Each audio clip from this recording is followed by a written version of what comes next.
Cricket ಮ್ಯಾಚಿಗಾಗಿ ಕೊಟ್ಟಿದ್ದ ರಜಾ ಮುಗ್ದಿದ್ದರಿಂದ ಕಾಲೇಜಿನಲ್ಲಿ ತರಗತಿಗಳು ಮತ್ತೆ ಆರಂಭವಾಗಿತ್ತು.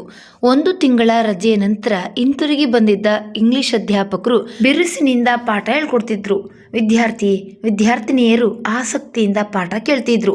ಇದ್ದಕ್ಕಿದ್ದಂತೆ ಒಳಗೆ ನುಗ್ಗಿದ್ದ ಯೂನಿಯನ್ ಲೀಡರ್, ಇವತ್ತು ಸ್ಟ್ರೈಕ್ ಮಾಡ್ತಿದ್ದೀವಿ, ಎಲ್ಲರೂ ಆಚೆ ಬನ್ನಿ ಎಂದು ಆಜ್ಞೆ ಮಾಡಿ ಮುಂದಿನ ತರಗತಿಗಳಿಗೆ ಹೇಳಲು ಹೊರಟು ಹೋದ.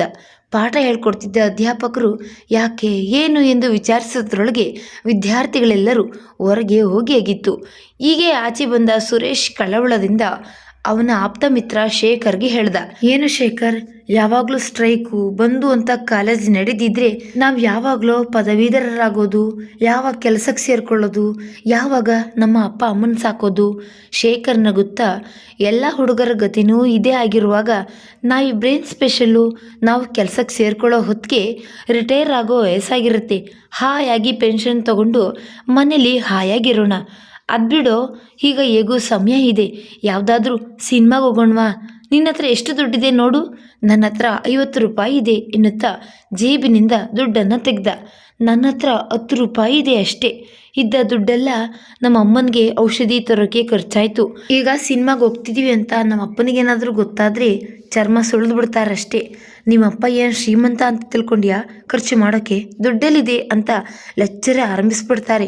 ಸಿನಿಮಾನೂ ಬೇಡ, ಏನು ಬೇಡಪ್ಪ ಅಂತ ಹೇಳಿದ ಸುರೇಶ ಬೀದಿಯಲ್ಲಿ ಬಿದ್ದಿದ್ದ ಕಲ್ಲುಗಳನ್ನು ಒದೆಯುತ್ತಾ ಮುಂದೆ ನಡೆದ. ಆಗೊಂದು ಸಾರಿ ಒದ್ದಾಗ ಕಾಲಿಗೇನೋ ಮೆತ್ತಗೆ ತಗುಲಿದಂತಾಯ್ತು. ಏನೆಂದು ನೋಡಿದಾಗ ಅದು ಯಾವುದೋ ಒಂದು ಹಣದ ಪರ್ಸ್ ಆಗಿತ್ತು. ಕೆಳಗೆ ಬಿದ್ದಿದ್ದ ಆ ಪರ್ಸನ್ನು ಶೇಖರ್ ಓಡಿ ಹೋಗಿ ಎತ್ಕೊಂಡ. ಪರ್ಸು ತುಂಬ ಭಾರವಾಗಿದೆಯಲ್ಲೋ, ತುಂಬ ದುಡ್ಡಿರೋ ಹಾಗಿದೆ. ಸುರೇಶ್, ಲಕ್ ಅಂದರೆ ಲಕ್ಕಮ್ಮ, ನಿಂದು ಜಾಕ್ಪಾಟ್ ಹೊಡೆದಿದ್ದೀಯಾ ಎನ್ನುತ್ತಾ ಪರ್ಸನ್ನು ತೆಗೆದು ನೋಡ್ದ. ಲೋ, ಇವನು ಯಾರೋ ಜುಗ್ಗಾಕಣೋ, 10 ರೂಪಾಯಿದು 2 ನೋಟಿದೆ, ಬಾಕಿದೆಲ್ಲ ಬರೀ ಚಿಲ್ಲರೆ, ಅದಕ್ಕೆ ಭಾರ. ಪರ್ಸ್ ಕಳ್ಕೊಳ್ಳೋನು ಅಟ್ಲೀಸ್ಟ್ 100 ರೂಪಾಯಿ ಆದರೂ ಇಟ್ಬಿಟ್ಟು ಕಳ್ಕೊಬಾರ್ದೆ. ಸರಿ, ಸಿಕ್ಕಷ್ಟೇ ಲಾಭ, ನಡಿ ಪಿಕ್ಚರ್ಗೆ ಹೋಗೋಣ ಎಂದ ಶೇಖರ. ಅದು ಯಾರ್ದೋ ಏನೋ, ನಮ್ಗೆ ಯಾಕೋ ಕಂಡೋರ್ ದುಡ್ಡು, ಹಿಂತಿರುಗಿ ಕೊಟ್ಬಿಡೋಣ, ಅಡ್ರೆಸ್ ಇದೆಯೇನೋ ನೋಡೋ ಎಂದ ಸುರೇಶ. ಶೇಖರ್ ಪರ್ಸಿನಲ್ಲಿ ಅಡ್ರೆಸ್ಸಿಗಾಗಿ ಹುಡುಕಾಡಿದ. ಮಹಾರಾಯ ಬೇರೇನು ಇಟ್ಟಿಲ್ಲ ಕಣೋ, ಇರು ಇಲ್ಲೊಂದು ಕವರ್ ಇದೆ, ಅದರಲ್ಲಿ ಕಾಗದ ಇರೋ ಹಾಗಿದೆ ಎನ್ನುತ್ತಾ ಕವರನ್ನು ತೆಗೆದು ಅದರಲ್ಲಿದ್ದ ಕಾಗದವನ್ನು ಹೊರಗೆ ಎಳೆದ. ಹಳೆಯದಾಗಿ ಹಳದಿ ಬಣ್ಣಕ್ಕೆ ತಿರುಗಿದ್ದ ಕಾಗದವನ್ನು ನೋಡಿ ಸುರೇಶ್ ಹೇಳ್ದ, ಏನೋ ಇದು ಓಲೆಗರೆಯಾಗಿ ಹಳೆಯದಾಗಿದೆಯಲ್ಲೋ, ಮುಟ್ಟಿದ್ರೆ ಹರಿದು ಹೋಗೋಗಿದೆಯಲ್ಲೋ ಎನ್ನುತ್ತಾ ಕಾಗದದ ಮೇಲೆ ಕಣ್ಣನ್ನು ಹಾಯಿಸ್ದ. ಅದರಲ್ಲಿ ಬರೆದದ್ದನ್ನು ನೋಡಿ, ಇದು ಯಾವುದೋ ಲವ್ ಲೆಟರ್ ಇದ್ದಾಗಿದೆ, ಓದೋದು ಬೇಡ ಕಣೋ, ಪಾಪ ಪರ್ಸನಲ್ಲು ಎಂದ ಸುರೇಶ. ಅವನ ಮಾತಿಗೆ ಶೇಖರ್ ನಿರ್ಲಕ್ಷ್ಯವಾಗಿ ಹೇಳ್ದ, ಏ ಸುರೇಶ, ಪಬ್ಲಿಕ್ ರಸ್ತೆಯಲ್ಲಿ ಬಿದ್ದಿರೋದು ಪರ್ಸನಲ್ ಹೇಗಾಗುತ್ತೋ, ಯಾರ ಕೈಗೆ ಸಿಗುತ್ತೋ ಅವ್ರಿಗೆ ಅದು ಸ್ವಂತ, ಧೈರ್ಯವಾಗಿ ಓದು. ಪ್ರೇಮ ಪತ್ರ ಅಂದರೆ ಸ್ವಾರಸ್ಯವಾಗಿರುತ್ತೆ ಕಣೋ, ನಮಗಂತೂ ಯಾರೂ ಪ್ರೇಮ ಪತ್ರ ಬರೆಯೋದಿಲ್ಲ, ಬೇರೆಯವ್ರದ್ದಾದರೂ ಓದೋಣ, ಬೇಗ ಓದು ಎಂದ. ಹಳೆಯದಾಗಿದ್ದರಿಂದ ಮಡಿಕೆಗಳಲ್ಲಿ ಹರಿದು ಹೋಗದಂತೆ ಜೋಪಾನವಾಗಿ ಕಾಗದವನ್ನು ಕೈಯಲ್ಲಿ ಹಿಡಿದು ಸುರೇಶ ಓದಲಾರಂಭಿಸಿದ. ನನ್ನ ಪ್ರೀತಿಯ ಗೋಪಾಲ್, ನಾನು ನಿನಗೆ ಎಷ್ಟೋ ಪ್ರೇಮ ಪತ್ರಗಳನ್ನು ಬರೆದಿದ್ದೀನಿ, ಆದರೆ ಈಗ ಬರಿತಾ ಇರುವುದು ಕಡೆಯ ಕಾಗದ. ನಿನಗೆ ಕಾಗದ ಬರೆಯದಂತೆ, ನಿನ್ನನ್ನು ನೋಡದಂತೆ ನನ್ನನ್ನು ಮನೆಯಲ್ಲಿ ಕೂಡಿ ಹಾಕಿ ಬಲವಾದ ಕಾವಲು ಹಾಕುವ ಯತ್ನ ಮಾಡ್ತಿದ್ದಾರೆ. ಆದ್ದರಿಂದ ನಿನ್ನನ್ನು ಮತ್ತೆ ನೋಡಲು ಸಾಧ್ಯವೇ ಇಲ್ಲ. ಗೋಪಾಲ್, ನನ್ನ ಪ್ರೀತಿಯ ಗೋಪಾಲ್, ನಾಳೆ ನಿನ್ನ ಹುಟ್ಟಿದ ಹಬ್ಬ. ನಿನಗೆ ಕಾಣಿಕೆಯಾಗಿ ಕೊಡಲು ನನ್ನ ಹತ್ರ ಈಗ ಇರುವುದು ನನ್ನ ಹೃದಯ ಒಂದೇ. ನೀನೇ ತುಂಬಿರುವ ಈ ಹೃದಯವನ್ನೇ ನಿನಗೆ ಅರ್ಪಿಸ್ತಿದ್ದೀನಿ. ಕಣ್ಣೀರು ಹರಿತಾ ಇರೋದ್ರಿಂದ ಮುಂದೆ ಬರೆಯಲಾಗ್ತಿಲ್ಲ. ಹಣಿಯಲ್ಲಿ ಬರೆದಿದ್ರೆ ಎಂದಾದರೂ ಸಂಧಿಸೋಣ, ಆ ಆಸೆಯಲ್ಲೇ ಕಾಲ ಕಳೀತಾ ಇದ್ದೀನಿ. ನಿನಗಾಗಿಯೇ ಕಾದಿರುವ, ನಿನಗಾಗಿಯೇ ಹಿಂದೆಂದು ಕಾಯುವ ನಿನ್ನವಳೇ ಆದ ಹೇಮ. ಕಾಗದವನ್ನು ಓದಿದ ಸುರೇಶ ಕಣ್ಣೊರೆಸಿಕೊಂಡ. ಅದನ್ನು ಕಂಡ ಶೇಖರ, ಯಾಕೋ ಇಷ್ಟೊಂದು ಸೆಂಟಿಮೆಂಟ್ ಆಗೋದೆ, ಅಳ್ಬೇಡ ಕಣೋ ಎಂದ. ತುಂಬ ಟಚ್ಚಿಂಗ್ ಆಗಿದೆ ಕಣೋ, ಪಾಪ ಇಷ್ಟು ದುಃಖದಿಂದ ಬರೆದಿದ್ದಾಳೆ, ಹೇಗಾದರೂ ಇವರಿಬ್ಬರನ್ನ ಸೇರಿಸ್ಬೇಕು. ಗೋಪಾಲ್ದು ಅಡ್ರೆಸ್ ಇದೆಯೇನೋ ನೋಡು, ಅವನ್ನ ಮೊದಲು ಹುಡ್ಕೋಣ ಎಂದು ಮುಂದೆ ಓದಲಾಗದಂತೆ ಕಣ್ಣೀರು ತುಂಬಿದ್ದ ಸುರೇಶ ಶೇಖರ್ನ ಕೈಗೆ ಕವರಿನ ಜೊತೆಗೆ ಕಾಗದವನ್ನು ಕೊಟ್ಟ. ಕವರನ್ನು ಕೈಲಿ ಹಿಡಿದು ನೋಡಿದ ಶೇಖರ, ಅಯ್ಯೋ, ಕವರ್ ಮೇಲೆ ಅಡ್ರೆಸ್ಸೇ ಇಲ್ವಲ್ಲೋ. ಈ ಗೋಪಾಲ ಒಳ್ಳೆ ಅಂಜು ಬುರ್ಕ ಇರಬೇಕು. ಕಣ್ಣೀರಿನಿಂದ ಅಡ್ರೆಸ್ಸನ್ನೇ ಕಲಸೋ ಮೇಲುಗರ ಮಾಡಿ ಹಾಕಿದ್ದಾನೆ ಎಂದ. ಅವನ ಅಡ್ರೆಸ್ ಇಲ್ದಿದ್ರೇನಂತೆ? ಹೇಮನ ಕಾಗದದಲ್ಲಿ ಮೂಲೆಯಲ್ಲಿ ಅವಳ ಅಡ್ರೆಸ್ ಇದೆಯಲ್ಲ, ಅವಳನ್ನ ಹೋಗಿ ನೋಡಿ ಧೈರ್ಯ ಹೇಳೋಣ, ಸಲಹೆ ನೀಡಿದ ಸುರೇಶ. ಸರಿ, ಮೊದಲೇ ಅವಳನ್ನ ಕಟ್ಟಾಕಿ ಕಾವಲ್ನಲ್ಲಿ ಇಟ್ಟಿದ್ದಾರೆ ಅಂತ ಬರ್ದಿದ್ದಾಳೆ. ನಿನ್ ಮಾತನ್ ಕೇಳ್ಕೊಂಡು ಅಲ್ಲಿಗೆ ಹೋದ್ರೆ ಒದ್ದು ಕಳಿಸ್ತಾರಷ್ಟೇ ಎಂದ ಶೇಖರ. ಸುರೇಶ ಸ್ವಲ್ಪ ಯೋಚಿಸಿ, ಒಂದ್ ಐಡಿಯಾ. ಅಲ್ಲಿ ಕಾಲೇಜ್ ಹುಡುಗಿಯರು ಹೋಗ್ತಿದ್ದಾರಲ್ಲ, ಅವ್ರ ಹತ್ರನೇ ಒದೆ ತಿನ್ನೋಣ ಅಂತ್ಯಾ ಎಂದ ಶೇಖರ. ಅಯ್ಯೋ, ಹೇಳೋದನ್ನ ಕೇಳು. ಅವ್ರ ಜೊತೆ ಹೇಮಾನು ಕಾಲೇಜಿಗೆ ಹೋಗ್ತಿರ್ತಾಳೆ. ಅವನ ಮಾತು ಅರ್ಥವಾಗದೆ ಕಾವಲ್ನಲ್ಲಿ ಇಟ್ಟಿದ್ದಾರೆ ಅಂದ್ಯಲ್ಲೋ ಎಂದ ಶೇಖರ. ಪರೀಕ್ಷೆ ಸಮಯ ಕಣೋ, ಕಾಲೇಜಿಗೆ ಹೋಗೋಕೆ ಅಲೋ ಮಾಡಿರ್ತಾರೆ. ಹುಡುಗಿರ ಗುಂಪಿನ ಹತ್ರ ಹೋಗಿ ಹೇಮಾ ಅಂತ ಕೂಗೋಣ. ಹೇಮಾ ಆ ಗುಂಪಿನಲ್ಲಿದ್ದರೆ ತಿರುಗಿ ನೋಡ್ತಾಳೆ. ಅವಳನ್ನ ಕರೆದು ಕಾಗದ ತೋರಿಸಿ ಗೋಪಾಲ್ನ ಮದುವೆ ಆಗೋಕೆ ಹೆಲ್ಪ್ ಮಾಡ್ತೀವಿ ಅಂದರೆ ಕೋಆಪ್ರೇಟ್ ಮಾಡೇ ಮಾಡ್ತಾಳೆ. ಏನಂತೀಯಾ? ಸಲಹೆ ಕೊಟ್ಟ ಸುರೇಶ. ಗುಡ್ ಐಡಿಯಾ ಕಣೋ, ಈಗಲೇ ಪ್ರಾರಂಭಿಸೋಣ. ಅಲ್ಲಿ ಹೋಗ್ತಿರೋ ಹುಡುಗಿಯರ ಗ್ಯಾಂಗ್ ಹತ್ರನೇ ಶುರು ಮಾಡು, ಹೋಗು ಎಂದ ಶೇಖರ. ಸ್ವಲ್ಪ ದೂರದಲ್ಲಿ ನಡೆದುಕೊಂಡು ಹೋಗ್ತಿದ್ದ ಹುಡುಗಿಯರ ಹತ್ರ ಹೋಗಿ ಸುರೇಶ ಹೇಮಾ ಎಂದು ಕೂಗ್ದ. ಅಲ್ಲಿದ್ದ ಹುಡುಗಿಯರು ಯಾರೋ ಪೋಲಿ ಹುಡುಗ ಇವ ಟೀಸಿಂಗ್ ಮಾಡ್ತಾನಂತ ಎಲ್ಲರೂ ಸೇರಿ ಅವನನ್ನ ಹೊಡೆಯೋಕೆ ಬಂದ್ರು. ಸುರೇಶ ಭಯದಿಂದ ಮೇಲೆಸುರು ಬಿಡುತ್ತಾ ಓಡಿ ಬಂದು ಶೇಖರ್ನನ್ನ ಹಿಡಿದುಕೊಂಡ. ಯಾಕೋ ಹೀಗೆ ನಡುತ್ತಾ ಇದೆಯಾ ಕೇಳ್ದ ಶೇಖರ. ಬೆಳಗಾಗಿದ್ದು ಯಾರ ಮುಖ ನೋಡಿದ್ನೋ ಏನೋ, ಚಪ್ಪಲಿ ಎಟ್ ಬೀಳೋದ್ರಲ್ಲಿತ್ತು ಕಣೋ. ಸದ್ಯ ತಪ್ಪಿಸ್ಕೊಂಡೆ. ಎಲ್ಲದಕ್ಕೂ ಕಾರಣ ಈ ಆಳ್ ಪರ್ಸು, ಈ ಕಾಗದ. ಎಸೆದು ಬಿಡೋಣವಾ ಇದನ್ನ ಎಂದು ಸುರೇಶ ಎಸೆಯಲು ಹೋದ. ಅದನ್ನು ಎಸಿಬೇಡವೋ, ಪಾಪ ಆ ಗೋಪಾಲ್ ಎಷ್ಟು ಪ್ರೀತಿಯಿಂದ ಈ ಕಾಗದ ಇಟ್ಕೊಂಡಿದ್ದಾನೆ. ನಾವು ಹೆಲ್ಪ್ ಮಾಡದಿದ್ರೆ ಇವರು ಭಗ್ನ ಪ್ರೇಮಿಗಳಾಗ್ಬಿಡ್ತಾರೆ. ನಿನಗೆ ಇಷ್ಟ ಇಲ್ದಿದ್ರೆ ಬಿಡು ಸುರೇಶ, ನಾನು ಪ್ರಯತ್ನ ಮಾಡ್ತೀನಿ, ಅದನ್ನು ಇಲ್ಲಿ ಕೊಡು ಎನ್ನುತ್ತಾ ಕಾಗದವನ್ನು ಪರ್ಸನ್ನು ಕೈಗೆ ತೆಗೆದುಕೊಂಡು ಮತ್ತೊಂದು ಬಾರಿ ಅಡ್ರೆಸ್ಸನ್ನು ನೋಡ್ದ. ಈ ಕಾಗದದ ತಾರೀಖನ್ನು ನೋಡ್ದೇನೋ ಆಶ್ಚರ್ಯದಿಂದ ಕೇಳಿದ ಶೇಖರ. ಯಾಕೋ ಈ ಕಾಗದ 30 ವರ್ಷದ ಕೆಳಗಿನಿಂದು 2/2/1975 ಕಣೋ ಬರೆದದ್ದು ಶೇಖರ ಹೇಳ್ದ. Then it is a trash. ಅದನ್ನು ತಿಪ್ಪೆಗೆಸಿ ಎಂದ ಆಸಕ್ತಿಯನ್ನು ಕಳೆದುಕೊಂಡ ಸುರೇಶ. ನಮಗಿದು ಟ್ರ್ಯಾಶ್ ಆಗಿರ್ಬೋದು, ಆದರೆ 30 ವರ್ಷದಿಂದ ಇದನ್ನು ಜೋಪಾನವಾಗಿ ಇಟ್ಕೊಂಡಿದ್ದಾನೆ ಅಂದರೆ ಅವನಿಗೆ ಇದು ಎಷ್ಟು ವ್ಯಾಲ್ಯೂಯಬಲ್ ಆಗಿದೆ ನೋಡು. ಹೇಗಾದರೂ ಮಾಡಿ ಈ ಪರ್ಸನ್ನ ಅವನಿಗೆ ಹಿಂತಿರುಗಿ ಕೊಡೋಣ. ಸರಿ, ಇಷ್ಟು ವರ್ಷದ ಮೇಲೆ ಆ ಗೋಪಾಲ್ನ ಎಲ್ಲಿಂದ ಹುಡ್ಕೋದು? ತಲೆ ಕೆರೆದುಕೊಂಡ ಸುರೇಶ. ಇದರಲ್ಲಿ ಹೇಮಾಳ ಅಡ್ರೆಸ್ ಇದೆಯಲ್ಲ, ಅದನ್ನೇ ಸ್ಟಾರ್ಟಿಂಗ್ ಪಾಯಿಂಟ್ ಆಗಿ ಇಟ್ಕೊಂಡು ಪ್ರಾರಂಭಿಸೋಣ. ಏನಂತೀಯಾ ಎಂದ ಶೇಖರ. ಹಿಂದೆ ಮುಂದೆ ನೋಡದೆ ನೆಟ್ಟಿಗೆ ಅವ್ರ ಮನೆಗೆ ಹೋಗಿ ಒದಿಸ್ಕೊಂಡು ಬರೋದಕ್ಕಿಂತ ಮೊದಲು ಅವ್ರ ಮನೆಗೆ ಟೆಲಿಫೋನ್ ಯಾಕೆ ಮಾಡಬಾರ್ದು? ಈ ಕಾಗದದಲ್ಲಿ ಟೆಲಿಫೋನ್ ನಂಬರ್ ಇದೆಯಲ್ಲ ಎಂದ ಸುರೇಶ. ಇಷ್ಟು ವರ್ಷ ಆಗಿದೆ, ಕನೆಕ್ಷನ್ ಇದೆಯೋ ಇಲ್ವೋ ಅನುಮಾನ ವ್ಯಕ್ತಪಡಿಸಿದ ಶೇಖರ. ಪ್ರಯತ್ನ ಮಾಡೋದ್ರಲ್ಲಿ ಏನು ನಷ್ಟ? ನಡಿ, ಪಬ್ಲಿಕ್ ಬೂತ್ ಯಾವುದಾದ್ರೂ ಹತ್ರ ಇದ್ರೆ ಫೋನ್ ಮಾಡೋಣ ಎಂದ ಸುರೇಶ. ಇಬ್ಬರು ಪಬ್ಲಿಕ್ ಟೆಲಿಫೋನ್ ಬೂತ್ ಹುಡುಕಿಕೊಂಡು ಹೊರಟರು. ಸ್ವಲ್ಪ ದೂರದಲ್ಲೇ ಒಂದು ಟೆಲಿಫೋನ್ ಬೂತ್ ಇತ್ತು. ಕಾಗದದಲ್ಲಿದ್ದ ನಂಬರ್ಗೆ ಸುರೇಶ ಫೋನ್ ಮಾಡ್ದ. ಹಲೋ, ಏನು ಹುಚ್ಚಾಸ್ಪತ್ರೆನಾ? ಸಾರಿ, ರಾಂಗ್ ನಂಬರ್ ಎನ್ನುತ್ತಾ ಕನೆಕ್ಷನ್ ಕಟ್ ಮಾಡಿ ಮತ್ತೊಮ್ಮೆ ಡಯಲ್ ಮಾಡಿದ ಸುರೇಶ. ಅಯ್ಯಯ್ಯೋ ಎನ್ನುತ್ತಾ ತಲೆ ಚಚ್ಚಿಕೊಳ್ಳುತ್ತಾ ಫೋನ್ ಕಟ್ ಮಾಡ್ದ. ಶೇಖರ ಗಾಬರಿಯಿಂದ ಯಾಕೋ ಏನಾಯ್ತೋ ಎಂದು ಕೇಳ್ದ. ಯಾವನೋ ಮುದ್ಕಪ್ಪ ಮಾತಾಡ್ದ ಕಣೋ. ಅವನ ಮೊಮ್ಮಗಳಿಗೆ ಯಾವನೋ ಫೋನ್ ಮಾಡಿ ಕೆಟ್ಟದಾಗಿ ಮಾತಾಡ್ತಾನಂತೆ. ಆ ಕಾರನ್ನೆಲ್ಲ ನನ್ನ ಮೇಲೆ ತೀರಿಸ್ಕೊಂಡ. ಪುಣ್ಯಾತ್ಮ, ನೋಡು ಇದೇ ಕೊನೆ ಸಲ, ಸಿಕ್ಕಲಿಲ್ಲ ಅಂದರೆ ಬಿಟ್ಬಿಡೋಣ ಬಯಸಿಕೊಂಡ ಬೇಜಾರಿನಿಂದ ಹೇಳಿದ ಸುರೇಶ. ಶೇಖರ್ ಅವನ ಕೈಯಿಂದ ಫೋನನ್ನು ತೆಗೆದುಕೊಳ್ಳುತ್ತಾ, ಈ ಸಲ ನಾನು ಮಾತಾಡ್ತೀನಿ, ನನ್ನ ಕೈ ಗುಣಕ್ಕೆ ಲೈನ್ ಸಿಗುತ್ತೇನೋ ನೋಡ್ತೀನಿ ಎನ್ನುತ್ತಾ ಪುನಃ ಆ ನಂಬರ್ಗೆ ಡಯಲ್ ಮಾಡ್ದ. ಆ ಕಡೆಯಿಂದ ಯಾರು ಹಲೋ ಎಂದರು. ನಮಸ್ಕಾರ, ನನ್ನ ಹೆಸರು ಶೇಖರ್ ಅಂತ. ಹೇಮಾ ಅನ್ನೋರು ಇದ್ದಾರಾ? ಏನು ಹಾಗಂತ ಯಾರೂ ಇಲ್ಲ ಅಂತೀರಾ? ಸುಮಾರು 30 ವರ್ಷದ ಕೆಳಗೆ ಅಲ್ಲಿದ್ರಲ್ಲ. ಹಾಂ, ಅವರು ನಿಮ್ಮ ಆಂಟಿನಾ? ಏನು ಏನು ಹೆಸರು? ಎಲ್ಲಿದೆ? ಸರಿ ಗೊತ್ತಾಯ್ತು, ತುಂಬ ಥ್ಯಾಂಕ್ಸ್ ಎನ್ನುತ್ತಾ ಕೆಲಸ ಸಾಧಿಸಿದ ಸಂತೋಷದಿಂದ ಫೋನನ್ನು ಕೆಳಗಿಟ್ಟ. ಸಿಕ್ತೇನೋ ಕಾತುರದಿಂದ ಕೇಳಿದ ಸುರೇಶ.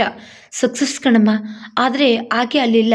ಕೆಲವು ವರ್ಷಗಳ ಹಿಂದೆನೇ ಹೇಮಾ ಓಮ್ ಫಾರ್ ದಿ ಏಜ್ಡ್ಗೆ ಹೋಗಿ ಸೇರ್ಕೊಂಡ್ರಂತೆ. ಆನಂದ ಆಶ್ರಮ ಅಂತ ಅದರ ಹೆಸರಂತೆ. ಅಡ್ರೆಸ್ಸು ಕೊಟ್ಟಿದ್ದಾರೆ, ಅಲ್ಲೋಗಿ ವಿಚಾರಿಸೋಣ ನಡಿ ಎಂದ ಶೇಖರ. ಇಬ್ಬರು ಆನಂದ ಆಶ್ರಮವನ್ನ ಹುಡುಕಿಕೊಂಡು ಹೊರಟರು. ಶಾಂತವಾದ ವಾತಾವರಣದಲ್ಲಿ ಆನಂದ ಆಶ್ರಮವಿತ್ತು. ಅವರವರ ಅಂತಸ್ತಿಗೆ ತಕ್ಕಂತ ಕಾಟೇಜುಗಳು, ರೂಮ್ಗಳು ಇದ್ದವು. ಗಂಡ ಹೆಂಡತಿಯರಿಗೆ, ಗಂಡಸರಿಗೆ, ಹೆಂಗಸರಿಗೆ ಎಂದು ಬೇರೆ ಬೇರೆ ವಸತಿಗಳಿದ್ದವು. ಆಶ್ರಮವನ್ನ ಪ್ರವೇಶಿಸಿದ ಹುಡುಗರು ವಾರ್ಡನ್ನರ ಆಫೀಸನ್ನ ಹುಡುಕಿಕೊಂಡು ಹೊರಟರು. ಅಲ್ಲಿದ್ದ ವಾರ್ಡನ್ನನ್ನ ನೋಡಿ ನಮಸ್ಕಾರ ಸರ್ ಎಂದ್ರು. ಬದಲಿಗೆ ನಮಸ್ಕಾರ ಎಂದ ವಾರ್ಡನ್ ನಿಮ್ಗೆ ಏನಾಗಬೇಕಿತ್ತು ಎಂದು ಕೇಳಿದ್ರು. ಇಲ್ಲಿ ಹೇಮಾ ಅಂತ ಇದ್ದಾರಲ್ಲ, ಅವರನ್ನ ನೋಡಕ್ ಬಂದ್ವಿ. ನಾವು ಅವರ ದೂರದ ರಿಲೇಟಿವ್ಸ್, ಅವರನ್ನ ನೋಡಬಹುದಾ ಎಂದು ಕೇಳಿದ ಶೇಖರ. ಅವರು ಯಾರನ್ನೂ ಜಾಸ್ತಿ ನೋಡೋದಿಲ್ವಲ್ಲ ಅನುಮಾನಿಸಿದ್ರು ವಾರ್ಡನ್. ಪ್ಲೀಸ್ ಸರ್, ಅವರನ್ನ ನಾವು ಅರ್ಜೆಂಟಾಗಿ ನೋಡ್ಬೇಕಲ್ಲ ಎಂದ ಸುರೇಶ. ಸರಿ, ನಾನೇನು ನಿಮ್ಮನ್ನ ಅವ್ರ ಹತ್ರ ಕರ್ಕೊಂಡು ಹೋಗ್ತೀನಿ, ಆದರೆ ಅವರು ನಿಮ್ಮನ್ನ ನೋಡೋದು ಬಿಡೋದು ಅವರಿಷ್ಟ ಎನ್ನುತ್ತಾ ಅವರನ್ನ ಹೇಮಾಳ ಕಾಟೇಜ್ ಬಳಿ ಕರೆದುಕೊಂಡು ಹೋದ್ರು. ಬಾಗಿಲನ್ನ ತಟ್ಟುತ್ತಾ, ಹೇಮಾ ಮೇಡಮ್, ನಿಮ್ಮನ್ನ ನೋಡೋಕೆ ನಿಮ್ಮ ರಿಲೇಟಿವ್ಸ್ ಅಂತ ಹೇಳ್ಕೊಂಡು ಇಬ್ರು ಹುಡುಗರು ಬಂದಿದ್ದಾರೆ ಎಂದು ಹೇಳಿದ್ರು. ನೋಡೋಕ್ಕಾಗಲ್ಲ ಅಂತ ಹೇಳಿ ಒಳಗಿನಿಂದ ಉತ್ತರ ಬಂತು. ಹುಡುಗರು ಮುಂದೇನು ಮಾಡುವುದೆಂದು ತಿಳಿಯದೆ ಹಾಗೇ ನಿಂತರು. ನಿಮ್ಮನ್ನ ನೋಡೋಕ್ಕಾಗಲ್ಲ ಅಂತ ಅವ್ರು ಹೇಳಿದ್ರಲ್ಲ, ಇನ್ನೇನು ನಡೀರಿ ಎಂದು ಹೇಳಿ ವಾರ್ಡನ್ ಹೊರಟ್ರು. ನೀವು ಹೋಗಿ ಸರ್, ನಾವು ಇನ್ನೊಂದ್ಸಲ ಟ್ರೈ ಮಾಡ್ತೀವಿ ಎಂದರು ಹುಡುಗರು. ಸುರೇಶ ಪುನಃ ಬಾಗಿಲನ್ನು ತಟ್ಟುತ್ತಾ, ಪ್ಲೀಸ್ ಆಂಟಿ, ದಯವಿಟ್ಟು ಬಾಗಿಲನ್ನು ತೆಗೀರಿ, ನಿಮಗೆ ತುಂಬ ಅರ್ಜೆಂಟ್ ವಿಷಯ ಹೇಳಬೇಕು, ಪ್ಲೀಸ್ ಆಂಟಿ ಬಾಗಿಲನ್ನು ತೆಗೀರಿ, ಪ್ಲೀಸ್ ಆಂಟಿ ಎನ್ನುತ್ತಾ ಗೋಗರ್ದ. ಅರ್ಧ ಬಾಗಿಲನ್ನು ತೆಗೆದ ಸುಮಾರು 50 ವರ್ಷದ ಸಣ್ಣಗೆ ಬೆಳ್ಳಗೆ ಅಂದವಾಗಿದ್ದ ಹೆಂಗಸು ತಲೆ ಹಾಚಿ ಹಾಕಿ ಏನು ಎಂದರು. ಶೇಖರ ಸುರೇಶ್ನನ್ನ ತೋರಿಸುತ್ತಾ, ಇವನು ಸುರೇಶ, ನಾನು ಶೇಖರ, ನಿಮ್ಮಿಂದ ನಮಗೊಂದು ಸಹಾಯ ಆಗಬೇಕು ಎನ್ನುತ್ತಾ ಪರ್ಸನ್ನು ತೋರಿಸ್ತಾ. ಇವತ್ತು ಬೆಳಿಗ್ಗೆ ರಸ್ತೆಯಲ್ಲಿ ಈ ಪರ್ಸು ಸಿಕ್ತು, ಅದರ ಓನರ್ ಯಾರು ಅಂತ ಹುಡುಕ್ತಾ ಇದ್ದೀವಿ, ನಿಮ್ಗೇನಾದರೂ ಗೊತ್ತಿದ್ಯಾ ಅಂತ ಕೇಳಕ್ ಬಂದಿದ್ದೀವಿ ಎಂದ. ಅವನ ಮಾತಿಗೆ ತುಂಬ ಕೋಪಗೊಂಡ ಆಕೆ, ಈ ಪರ್ಸಿಗೂ ನನಗೂ ಏನು ಸಂಬಂಧ, ಇದು ಯಾರ್ದೋ ಏನೋ, ತೊಂದರೆ ಕೊಡದೆ ಸುಮ್ಮನೆ ಹೋಗಿ ಎನ್ನುತ್ತಾ ಬಾಗಿಲನ್ನು ಮುಚ್ಚಲು ಹೋದ್ರು. ಬಾಗಿಲು ಪೂರ್ತಿ ಮುಚ್ಚದಂತೆ ಕಾಲನ್ನು ಅಡ್ಡ ಇಟ್ಟ ಸುರೇಶ. ಪರ್ಸ್ಗೂ ನಿಮಗೂ ಸಂಬಂಧ ಇಲ್ಲದೆ ಇರ್ಬೋದು, ಆದರೆ ಅದರಲ್ಲಿರೋ ಕಾಗದಕ್ಕೂ ನಿಮಗೂ ಸಂಬಂಧ ಇದೆ ಎನ್ನುತ್ತಾ ಕಾಗದವನ್ನು ಮುಂದೆ ಚಾಚಿದ. ಅನುಮಾನಿಸುತ್ತಲೇ ಅದನ್ನು ತೆಗೆದುಕೊಂಡು ನಿಧಾನವಾಗಿ ತೆರೆದು ಆ ಕಾಗದದ ಮೇಲೆ ಆಕೆ ಕಣ್ಣನ್ನು ಹಾಯಿಸಿದ್ರು. ಓದುತ್ತಿದ್ದಂತೆ ಆಕೆಯ ಮುಖದ ಮೇಲೆ ಆಶ್ಚರ್ಯ, ಸಂತೋಷ, ವ್ಯಥೆ ಎಲ್ಲವೂ ಒಮ್ಮೆಗೆ ಕಾಣಿಸಿಕೊಂಡವು. ದಿಗ್ಭ್ರಮೆಯಿಂದ ಆಕೆಯ ದೇಹವೆಲ್ಲ ನಡುಗಲಾರಂಭಿಸಿತು. ಕಣ್ಣುಗಳಲ್ಲಿ ನೀರು ಹರಿಯಲಾರಂಭಿಸಿತು. ಮೆಲ್ಲನೆ ಬಿಕ್ಕಳಿಸುತ್ತಾ ತಮ್ಮ ಭಾವನೆಗಳನ್ನು ತಡೆ ಹಿಡಿಯಲು ಪ್ರಯತ್ನಿಸ್ತಾ ಇದ್ರು. ಆದರೂ ಸಾಧ್ಯವಾಗದೆ ಅಳುತ್ತಾ ನಿಂತರು. ಅವರಲ್ಲಾದ ಈ ಬದಲಾವಣೆಯನ್ನು ಕಂಡು ಏನೂ ಮಾಡಲು ತೋರದೆ ಹುಡುಗರು ಹೆದರಿದ್ರು. ಆಂಟಿ, ಸಮಾಧಾನ ಮಾಡ್ಕೊಳ್ಳಿ ಎನ್ನುತ್ತಾ ಅವರನ್ನು ಒಳಗೆ ಕರೆದುಕೊಂಡು ಹೋಗಿ ಕುರ್ಚಿಯಲ್ಲಿ ಕೂರಿಸಿದ್ರು. ಈ ಕಾಗದ ನಿಮ್ಮದೇ ತಾನೇ ಎಂದು ಕೇಳಿದ ಸುರೇಶ. ಹೌದು, ಈ ಕಾಗದ ನಂದೇ. 20 ವರ್ಷದ ಮೇಲೆ ಅದು ನಿಮಗೆ ಹೇಗೆ ಸಿಕ್ತು? ಮತ್ತೆ ಅವರ ಕಣ್ಣಿನಲ್ಲಿ ನೀರು ಹರಿಯಲಾರಂಭಿಸಿತು. ಗದ್ಗದ ಧ್ವನಿಯಲ್ಲಿ ಕೇಳಿದ್ರು. ಗೋಪಾಲ್ ಇಲ್ಲೇ ಇದ್ದಾರಾ? ಹೇಗಿದ್ದಾರೆ? ಎಷ್ಟು ವರ್ಷ ಆಗೋಯ್ತು ಅವರನ್ನು ನೋಡಿ ಎನ್ನುತ್ತಾ ಕಣ್ಣೀರನ್ನು ಒರೆಸಿಕೊಂಡ್ರು. ಅವರೆಲ್ಲಿದ್ದಾರೆ ಅಂತ ನಿಮಗೂ ಗೊತ್ತಿಲ್ವಾ? ನಿರಾಶೆಯಿಂದ ಕೇಳಿದ ಶೇಖರ. ಮಾತನಾಡಲಾಗದಂತೆ ಗಂಟಲು ಕಟ್ಟಿದ್ದ ಹೇಮಾ ಇಲ್ಲ ಎನ್ನುವಂತೆ ತಲೆಯಾಡಿಸಿದ್ರು. ಆಂಟಿ, ಪರ್ಸ್ ಸಿಕ್ಕಿದಾಗ್ಲಿಂದ ನಿಮ್ಮಿಬ್ಬರ ವಿಷಯವೇ ನಮ್ಮ ತಲೆಯಲ್ಲಿ. ಅಪರಿಚಿತರಾದರೂ ನಿಮ್ಮ ಕಾಗದ ನಿಮ್ಮನ್ನು ನಮಗೆ ತುಂಬ ಹತ್ತಿರದವರನ್ನಾಗಿ ಮಾಡಿದೆ. ದಯವಿಟ್ಟು ನಡೆದ ವಿಷಯನ ಹೇಳಿ ಗೋಪಾಲ್ನ ಹುಡ್ಕೋಕೆ ಸಹಾಯ ಮಾಡಿ ಎಂದ ಸುರೇಶ. ಯಾರ ಹತ್ತಿರವೂ ಮನಸ್ಸು ಬಿಚ್ಚಿ ಮಾತಾಡದಿದ್ದ ಹೇಮಾ ಕಾಗದ ಓದಿ ಮನಸ್ಸು ಮೃದುವಾಗಿದ್ದರಿಂದಲೂ ಹುಡುಗರ ಆಸಕ್ತಿ ನಿಜವಾದ್ದೆಂದು ನಂಬಿಕೆ ಬಂದಿದ್ದರಿಂದಲೂ ಯಾರಿಗೂ ಹೇಳದಿದ್ದ ತನ್ನ ಹಳೆಯ ಕಥೆಯನ್ನು ಹೇಳಲಾರಂಭಿಸಿದ್ರು. ಶೇಖರ್ ಮತ್ತು ಸುರೇಶ್ ಅವರು ಹೇಳ್ತಾ ಇದ್ದದನ್ನು ಗಮನವಿಟ್ಟು ಕೇಳಲಾರಂಭಿಸಿದ್ರು. ಏನು ಹೇಳಿ, ಎಲ್ಲಿಂದ ಶುರು ಮಾಡಲಿ? ನೋಡಿ, ಈ ಕಾಗದನ ನನಗೆ 19 ವರ್ಷ ಆಗಿದ್ದಾಗ ಬರೆದದ್ದು. ಆ ದಿನ ನನ್ನ ಜೀವನವೇ ತಲೆ ಕೆಳಕಾದ ದಿನ. ಗೋಪಾಲ್ನ ನಾನು ತುಂಬ ಪ್ರೀತಿಸ್ತಾ ಇದ್ದೆ. ನಾವು ಮದುವೆ ಆಗ್ತೀವಿ ಅಂತ ಹೇಳಿದಾಗ ನಮ್ಮ ತಂದೆ ಒಪ್ಪಲಿಲ್ಲ. ದುಡ್ಡು ಕಾಸು ಇಲ್ಲದ ಗುಮಾಸ್ತನ ಮಗ ಅಂತ ಅವರನ್ನು ಕೀಳಾಕೊಂಡ್ರು. ಇವತ್ತಲ್ಲ ನಾಳೆ ಚೆನ್ನಾಗಿ ಸಂಪಾದಿಸ್ತಾನೆ, ಏಮನ್ನ ಚೆನ್ನಾಗಿ ನೋಡ್ಕೋತೀನಿ ಅಂತ ಹೇಳಿದ್ರೂ ಕೇಳದೆ ಆಳುಗಳನ್ನು ಬಿಟ್ಟು ಓಡಿಸಿ ಅವರನ್ನು ಹೊರಗೆ ತಳ್ಳಿದ್ರು. ಅವಮಾನ ತಡಿಲಾರದೆ ಗೋಪಾಲ್ ಹೊರಟು ಹೋದ್ರು. ಅವರಿಲ್ಲದ ಬದುಕು ನನಗೆ ಬೇಡವಾಯಿತು.